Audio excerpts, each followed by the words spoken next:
The Harry with whom I've spent 30 years turned out to be cheating all along. Despite presenting evidence of his infidelity, he remained unapologetic. I won't pay any alimony or child support. You're the one leaving on your own, right?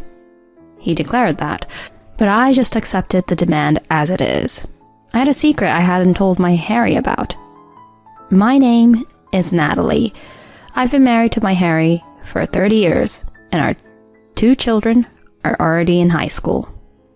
In his younger days, Harry was heavily focused on work, and there are hardly any memories of the children spending time with their father. Back then, it was common for men to have minimal involvement in childcare, so after giving birth, I quit my job and took on the responsibility of raising the children on my own. Since both my parents had passed away before our marriage, there was no one to rely on. Harry professes that he is better than me, a housewife, because he has earned money outside the home. You're lucky to be able to stay home and play with your kids for a living. And he always said that. On days off, Harry would spend the entire day lounging at home, not taking the kids to the park or doing anything. I, on the other hand, continued to manage household chores and childcare without a break. When he returned from work and found the house messy or dinner not prepared, he would get angry, like a raging fire, so I was always on edge. Even when our eldest son, Zayden, had a fever, Harry maintained his stance that child rearing is the mother's job and didn't offer any help. As a result, I had to take Zayden with our young daughter Lisa in tow to the hospital. Seeing their father's indifferent attitude, the children began to resent him, entering a phase of rebellion where they wouldn't even talk to him.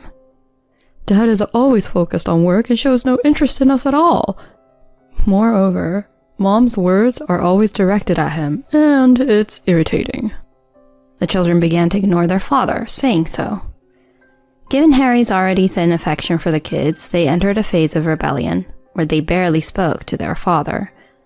However, as the children entered high school, they moved past the rebellious phase, and there was at least some minimal conversation. Harry, who always seemed grumpy, recently appears to be in a good mood. Work is still super busy, and there are more times when he can't come home until morning due to work commitments, or when he's concerned about staying overnight during business trips. But even with all that, he somehow seems to be enjoying it, suggesting that his job is fulfilling. After Harry retired, we envisioned spending a peaceful retirement together. However, I realized my naive thoughts were shattered just a few months ago. While going through Harry's suit for dry cleaning, I found receipts indicating he had eaten at a restaurant for 2 on a date and had purchased items from a clearly female-oriented brand. Suspicious, I checked the credit card statement I had entrusted to Harry, and it showed payments for a stay at a spa on a date when he was supposed to be on a business trip. The results revealed one thing. Harry had been lying to me. The fulfillment he experienced wasn't from work, but rather from his private life. The recent good mood was likely due to his enjoyment of an intentional affair. I started monitoring Harry's actions from that point. Harry, oblivious to my awareness of his infidelity, was lax in managing his smartphone, making it easy to identify his affair. Harry's affair partner is a woman from a club he frequents. While she seemed uncomfortable with the older crowd inside the club, Harry oddly liked her a lot and would request her every time. Initially just a customer, their relationship extended beyond the club, and now they seemed to deepen their connection as if they were more than just acquaintances. After leaving the club, she now has a daytime part-time job. However, because she still lives a luxurious lifestyle like when she worked at the club, it's difficult to believe that her part-time job alone is enough to cover her expenses. Perhaps Harry is contributing to cover the shortfall. Not only did he give her money to live on, but he also bought brand name goods for her and took her on trips to spas and various other places on the pretense of business trips. As I investigated, I suddenly discovered that Harry was in the wrong. As the evidence of the affair became undeniable, I took action. When I confronted Harry with the collected receipts and credit card statements, he readily admitted his wrongdoing. I need to take a break, since I'm tired from work. Isn't it okay since I'm providing for the family with a proper salary? Saying this, Harry brazenly defended himself. If you had created a home where I could relax properly, I wouldn't have to do things like this. You also have responsibilities, you know? That's not a reason to betray our family. If we're a family, you should have shown me more affection and care, shouldn't you? It's your fault, not having any charm, and the kids not being attached to me. Faced with Harry, who insisted he was not at fault and tried to conclude the conversation with a single-minded attitude, I quickly grew disheartened. Why had I been devoted to someone like him without complaining? Living with Harry any longer was impossible. That's enough. I can't continue with you. Let's get a divorce. Upon hearing my words, Harry smirked. So, it's come to this. Harry continued confidently. I intended to continue our married life. The divorce is your wish. So, I won't pay alimony or child support. If you're leaving, then leave on your own. It seemed Harry wanted to divorce to start a new life with his affair partner. However, if I initiated the divorce, he could demand alimony and child support. So it was almost like I was the one to initiate the divorce. I even wondered if he left the receipts in his suit on purpose to make me aware of his affair. It was frustrating to go along with Harry's wishes, but not divorcing was not an option at this point. Breaking up with Harry was more urgent than fighting over money. Understood. I don't want a single cent. Huh? Harry seemed surprised at how easily I conceded, but he quickly became pleased. I see. You're a reasonable person. Right, no need for property division, huh? Harry apparently had no intention of sharing his property, including alimony and child support. He probably wanted all the money for his new life with his affair partner. The more I listened, the more absurd his arguments became. It made me foolish for enduring so many years with such a petty man. Fine. To avoid any complaints later, let's sign a contract properly.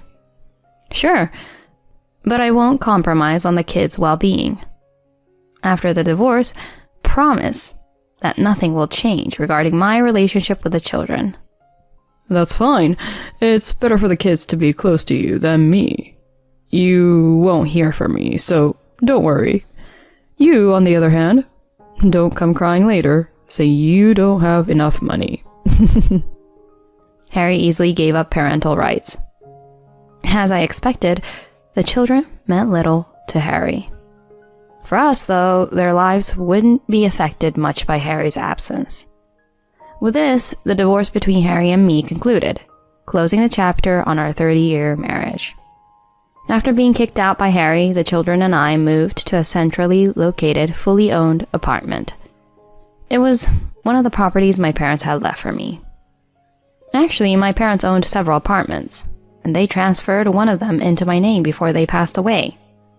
I didn't dare tell Harry about this because it was a long time ago, but even after I became a housewife, rental income from the apartment continued to come in. This allowed me to lead a comfortable life without relying on Harry for alimony and child support, and it covered the children's university tuition when the time came. Life after Harry was surprisingly trouble-free, even comfortable without having to cater to his moods. About a year after the divorce, Harry called unexpectedly. Natalie, are you living in the apartment near the station now? It seemed like Harry was inquiring about our current life. As a stay-at-home mom, Harry probably didn't expect that I could support 2 kids, and our comfortable lifestyle was beyond his assumptions. That apartment is famous for its high rent, isn't it? Why would someone like you, a former stay-at-home mom, choose to live there? And you're living with the kids in a 3-bedroom apartment, right? I wanted each person to have their own room, so I chose a 3-bedroom. A 3-bedroom? How much is the rent? It's not exactly about the rent. There happened to be a vacancy, so we decided to move there. What do you mean?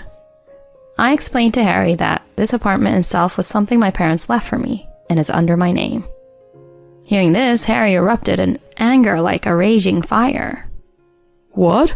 You never mentioned any of this until now. There wasn't a need to talk about it. I inherited it from my parents quite some time ago. You own the condo itself, which means that all the residents' ridiculously high rents were paid to you. How much money comes in every month?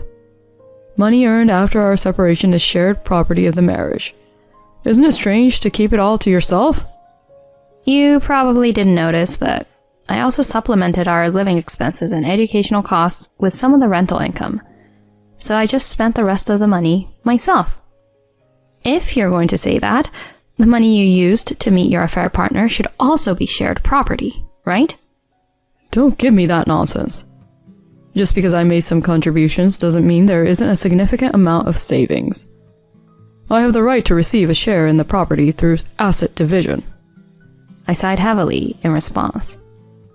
Do you remember what you said? You were the one who said you wouldn't request asset division. We even went ahead and signed a contract to avoid any future disputes. At that time, I didn't expect you to have this much savings. If it means my assets become my own and not shared with you, then that's preferable. Such a self-centered person. If it came to asset division, I would have declared it properly. But I'm glad it didn't come to that. To think I would give the money left by my parents to someone who betrayed our family? I can't accept that. I responded with amazement at Harry's pettiness. Nevertheless, I wonder why Harry chose now to contact me. As I was pondering, Harry spoke a little hesitantly. Well, let bygones be bygones. I contacted you today because I have something to discuss. As I expected, the discussion didn't seem promising. True to my expectations, Harry's consultation turned out to be a request for money. Despite remarrying his affair partner, the woman he married had a significant tendency to overspend, and it turned out she was drowning in debt from the time they were dating. Although I had suspected her extravagant spending when I looked into it, it seems the reality was even worse. Harry, unaware of the debt, had initially tried to repay it using his savings. However, due to various creditors, his savings were quickly depleted, and the debt kept piling up. In order to make a lump sum repayment, he heard a rumor that I was living in a luxury apartment and approached me to lend him money for the debt repayment. Of course, I rejected his request. Why should I lend money for the debt repayment of the woman who was once his affair partner? Moreover, considering Harry's history, it seemed unlikely that her spending habits would change, and I doubted I would ever see the money again. Then Harry says something outrageous. Hey, isn't Zayden about to start working soon? Can't we at least take Zayden in over here? Huh? I couldn't believe my ears. After treating my children so indifferently all this time, he suddenly wants to bring them back now? I can't make ends meet with just my earnings. If you won't contribute anything, let Zayden help. Once Zayden starts working, we'll share his salary to cover my expenses. Don't be silly. Are you going to let your precious words clean up the debts of your unfaithful partner? I want Zayden to repay what I've invested in raising him all these years. At that time, both of us were wrong to hand over custody. Since we also have our daughter Lisa, it's common to give custody to one of us, right? It's only natural not to give custody to a parent who cheated. Besides, your attitude of not paying alimony even after cheating is far from common. And even if hypothetically you were to have custody, I wouldn't need to pay child support as you did, right? Zayden is currently attending a private medical school. Can you afford his tuition? Harry hesitated for a moment, but then says something in response. I'll use scholarships or anything else to make someone else pay for that. In the end, it's really good that I didn't entrust the children to Harry. This man only thinks of himself. That's out of the question. After all, Zayden is already over 18 years old. Custody aside, Where and with whom one lives is the person's own decision. Zayden might want to live with me since we're of the same gender, don't you think? That's not possible. Is it about money? Do you intend to buy the children with money, living in an expensive apartment and giving them an allowance? That's not it. The children know perfectly well why you and I got divorced. Did you tell the children? This is a matter between spouses, isn't it? Do you want to turn the children against me? To that extent? I simply told them that we separated due to differences in values. It seems like they understood it that way. Even without me saying it, the children were well aware that you were having an affair. Maybe that's just how you perceive it. Let me talk directly with Zayden. If we talk man to man, I'm sure someone will understand my feelings. Stop it. Zayden said you're the worst kind of person, betraying the family. There is no way you can understand. Besides, as a condition of the divorce, I promised not to involve the children. By the way, calling like this is actually a breach of the agreement. If you insist any longer, I will charge you child support and alimony to date as a non-contractual divorce. When the term alimony came up, Harry became quiet and cut off the conversation, muttering excuses. Hopefully, this means he won't call again. It's really fortunate that Zayden and Lisa were not affected. Harry, who had been relying on money from me, found himself without support, making it impossible for him to repay his debts all at once. Due to accumulating debts, it seems that all the money Harry earned has been disappearing into interest payments. Moreover, the partner he's still with continues to squander money, and there's no sign of the situation improving. If anything, it seems to be getting worse. While I'm astonished at Harry's lack of financial judgment, I can't really say much, having spent 30 years in marriage with him. After that, the children and I continued to lead a peaceful life. There has been no contact from Harry since then, and we've been able to live comfortably. And currently... Mom, are you ready? Yes, I'm coming now. My son, Zayden, and daughter, Lisa, have each married, started their own families, and moved out.